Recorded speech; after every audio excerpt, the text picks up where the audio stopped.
Hi guys, welcome to SR Telugu tech tuts. ఈ యొక్క వీడియోలో సిఎస్సిలో మనము బజాజ్ ఇన్స్టా ఈఎంఐ కార్డ్కి ఎలా అప్లై చేయాలనే ప్రాసెస్ని మనం ఇప్పుడు తెలుసుకునబోతున్నాం. సో లేట్ చేయకుండా మన టాపిక్లో వెళ్దాం, పదండి. చూడండి, మనము సిఎస్సి లాగిన్ చేసిన తర్వాత ఇక్కడ డాష్ బోర్డ్లో మీరు టైప్ చేయాల్సి ఉంటుంది. ఏమని అంటే, మీరు ఇక్కడ సిఎస్సి డాష్ బోర్డ్లో లోన్ అనేది టైప్ చేయండి. లోన్ అని టైప్ చేయగానే మనకు కొన్ని నేమ్స్ అనేవి ఇక్కడ కింద డిస్ప్లే అవుతుంటాయి. సో దాంట్లో లోన్ బజార్ అనే దానిపై క్లిక్ చేయండి. సో లోన్ బజార్ అనే దానిపైన క్లిక్ చేయగానే మనకు ఈ విధంగా లోన్ బజార్ యొక్క వెబ్సైట్ అనేది ఇక్కడ డిస్ప్లే అవుతుంది. సో దీంట్లో సిఎస్సి లాగిన్ అనే బటన్పై క్లిక్ చేయగానే మనకు మన యొక్క ఐడి తోటి సిఎస్సి ఐడితోని లాగిన్ చేయమని అడుగుతుంది. సో ఇక్కడ ఎస్ అనే బటన్పై క్లిక్ చేసినట్లయితే సిఎస్సికి రిజిస్టర్ అయి ఉన్నటువంటి మొబైల్ నంబర్కి ఓటీపీ అనేది వెళ్తుంది. ఈ యొక్క ఓటీపీని ఇక్కడ ఎంటర్ చేసి సబ్మిట్ కొట్టినట్లయితే మీకు ఈ యొక్క సర్వే ఫామ్ అనేది ఓపెన్ అవుతుంది. ఈ సర్వే ఫామ్లో సిఎస్సి క్యాండిడేట్ యొక్క డీటెయిల్స్ అనేవి ఇక్కడ ఇవ్వాల్సి ఉంటుంది. సో సిఎస్సి వాళ్ళకు సంబంధించినటువంటి సెంటర్ యొక్క డీటెయిల్స్, పర్సనల్ డీటెయిల్స్ అనేది మీరు ఇక్కడ మెన్షన్ చేయాల్సి ఉంటుంది. సో ఇక్కడ ఈ యొక్క డీటెయిల్స్ని మెన్షన్ చేసిన తర్వాత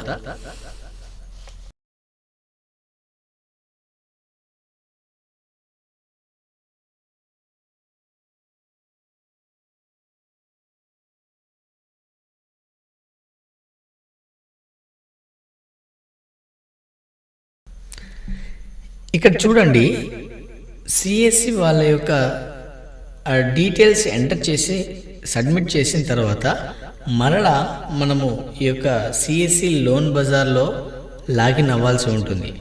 సో ఇక మన ఐడి, పాస్వర్డ్ యూజ్ చేసి మనం లాగిన్ అయిన తర్వాత ఇక్కడ కార్డ్స్ అనే బటన్ ఉంటుంది. సో ఇక కార్డ్స్ పైన మన కర్సర్ ఉంచినట్లయితే సెకండ్ ఆప్షన్లో Bajaj Finserv Insta EMI card అని ఉంటుంది. దానిపై క్లిక్ చేసినట్లయితే మనకి ఈ విధంగా చూపిస్తుంది. దీంట్లో కస్టమర్ యొక్క మొబైల్ నంబర్ అడుగుతుంది. ఆ యొక్క మొబైల్ నంబర్ ఎంటర్ చేసి సెండ్ ఓటీపీ అనే బటన్పై క్లిక్ చేయండి. ఈ ఎంటర్ చేసినటువంటి మొబైల్ నంబర్కి ఓటీపీ అనేది వెళ్తుంది. ఆ ఓటీపీని ఎంటర్ చేసి వ్యాలిడేట్ ఓటీపీ అనే బటన్పై క్లిక్ చేయండి. తర్వాత కస్టమర్ యొక్క నేమ్ అడుగుతుంది, ఎంటర్ చేయండి. ఆ తర్వాత డేట్ ఆఫ్ బర్త్ అడుగుతుంది, ఎంటర్ చేయండి. ఆ తర్వాత పాన్ కార్డ్ అడుగుతుంది. సో ఆ పాన్ కార్డ్ కూడా ఇక్కడ ఇచ్చేసేయండి. పాన్ కార్డ్ ఇచ్చేసిన తర్వాత సబ్మిట్ అనే బటన్ ఉంటుంది, సబ్మిట్ నొక్కేసేయండి. ఇక్కడ సబ్మిట్ అనే బటన్పై క్లిక్ చేయగానే మనకి ఇక్కడ success message cent on given number, customer యొక్క మొబైల్ నంబర్కి ఒక లింక్ అనేది వెళ్తుంది. సిఎస్సి వాళ్ళు జనరేట్ చేసేది ఇంతవరకు. ఆ తర్వాత సిఎస్సి వాళ్ళు జనరేట్ చేసినటువంటి ఈ యొక్క లింక్ని యూజ్ చేసి సిస్టంలో కూడా మనము ఆ కార్డ్కి అప్లై చేయవచ్చు, లేదా వాళ్ళ యొక్క మొబైల్లో కూడా ఆ లింక్ని యూజ్ చేసి మనము ఈ యొక్క కార్డ్కి అప్లై చేయవచ్చు. సో నేను ఆ యొక్క లింక్ని యూజ్ చేసి ఈ సిస్టంలో అప్లై చేస్తాను, చూడండి. సో కస్టమర్కి వచ్చినటువంటి ఆ యొక్క లింక్ని నేను పంపించుకున్నాను. ఆ తర్వాత ఆ లింక్ని ఓపెన్ చేసి ఆ లింక్ని ఓపెన్ చేస్తున్నాను, చూడండి. సో ఆ లింక్ ఓపెన్ చేయగానే మనకి ఇక్కడ ఇది ఈ విధంగా ఈ యొక్క వెబ్సైట్లోకి తీసుకొస్తుంది.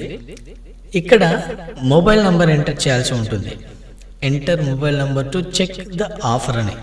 సో అక్కడ మొబైల్ నంబర్ ఎంటర్ చేయండి కస్టమర్ది. మొబైల్ నంబర్ ఎంటర్ చేసిన తర్వాత కింద టిక్ చేసి గెట్ ఇట్ నౌ అనే బటన్పై క్లిక్ చేయండి. ఇక్కడ మొబైల్ నంబర్ ఎంటర్ చేసి ఇక్కడ టిక్ చేసి గెట్ ఇట్ నౌ అనే బటన్పై క్లిక్ చేయగానే మన యొక్క మొబైల్ నంబర్కి ఓటీపీ అనేది వెళ్తుంది. ఆ ఓటీపీని ఇక్కడ ఎంటర్ చేయండి.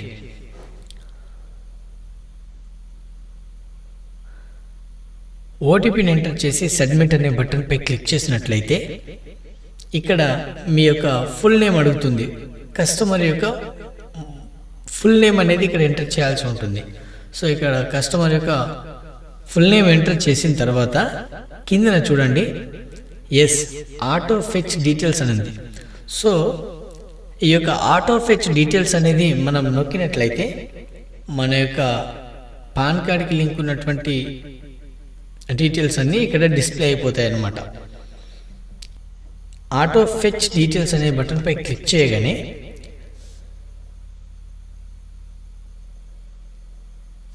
ఈ విధంగా డీటెయిల్స్ అన్నీ డిస్ప్లే అవుతాయి. ఇక్కడ డీటెయిల్స్ అన్నీ ఫెచ్ అయిన తర్వాత మీరు ఇక్కడ ఏం చేయాల్సి ఉంటుందంటే జెండర్ అనేది సెలెక్ట్ చేసుకోండి. ఆ తర్వాత ఇక్కడ ఎంప్లాయ్మెంట్ టైప్ అనేది సెలెక్ట్ చేసుకోండి.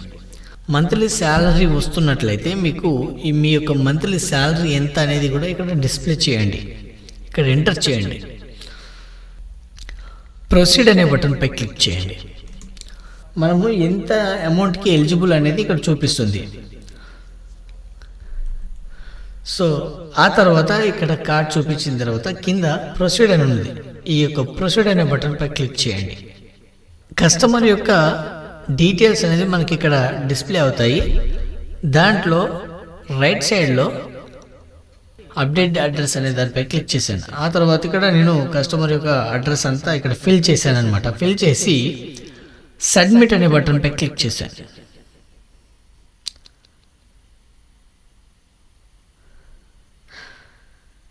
తర్వాత ఇక్కడ చూడండి, ఇక్కడ పేమెంట్ అనేది చేయాల్సి ఉంటుంది. మనకు ఈ యొక్క కార్డ్ అనేది జనరేట్ అవ్వడానికి అమౌంట్ అనేది పే చేయాలి. ఇక్కడ ప్రోమో కోడ్ యూజ్ చేసి మనం ఒకవేళ చేసినట్లయితే మనకు ఒక 50 రూపీస్ క్యాష్ బ్యాక్ అనేది వస్తుంది. కాబట్టి అక్కడ ఆ ప్రోమో కోడ్కి అప్లై అని నొక్కాను. తర్వాత ఇక్కడ పేమెంట్ చేస్తున్నాను. పేమెంట్ అనే బటన్పై క్లిక్ చేయగానే మనకి ఇక్కడ పేమెంట్ పేజ్కి తీసుకెళ్తుంది. ఇక్కడ యూపీఐ అనేది సెలెక్ట్ చేసుకున్నాను. పేమెంట్ నవ్ అని బటన్పై క్లిక్ చేశాను. తర్వాత ఇక్కడ జనరేట్ క్యూఆర్ అనేది కదా, దానిపై క్లిక్ చేస్తున్నాను. సో ఇక్కడ క్యూఆర్ కోడ్ అనేది మనకి ఇక్కడ చూపిస్తుంది. నేను స్కాన్ చేసి ఈ యొక్క అమౌంట్ అనేది పే చేస్తాను అన్నమాట. మనము 480 రూపీస్ పే చేస్తే సరిపోతుంది. ఇక్కడ మనకు ఒక 50 రూపీస్ అనేది మనకు ఆఫర్ వచ్చిందనమాట. సో ఇక్కడ అమౌంట్ పే చేయగానే కార్డ్ అనేది డిస్ప్లే అయింది.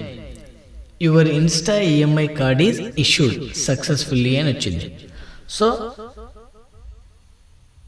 ఈ యొక్క కార్డ్ అనేది మనం అప్లై చేసినటువంటి కస్టమర్ యొక్క నేమ్ పైన మనకి ఇక్కడ డిస్ప్లే అయింది చూడండి. ఈ విధంగా సిఎస్సి ద్వారా బజాజ్ ఇన్స్టా ఈఎంఐ కార్డ్కి అప్లై చేయవచ్చు అనమాట. సో ఫ్రెండ్స్, ఈ వీడియోలో ఇంతే. ఈ వీడియో కనుక మీకు నచ్చినట్లయితే లైక్ చేయండి. ఏదైనా డౌట్ ఉన్నట్లయితే కింద కామెంట్ బాక్స్లో మీ యొక్క డౌట్ని రాయండి. సో మరొక వీడియోతో మీ ముందుకు వస్తాను. అంతవరకు సెలవు.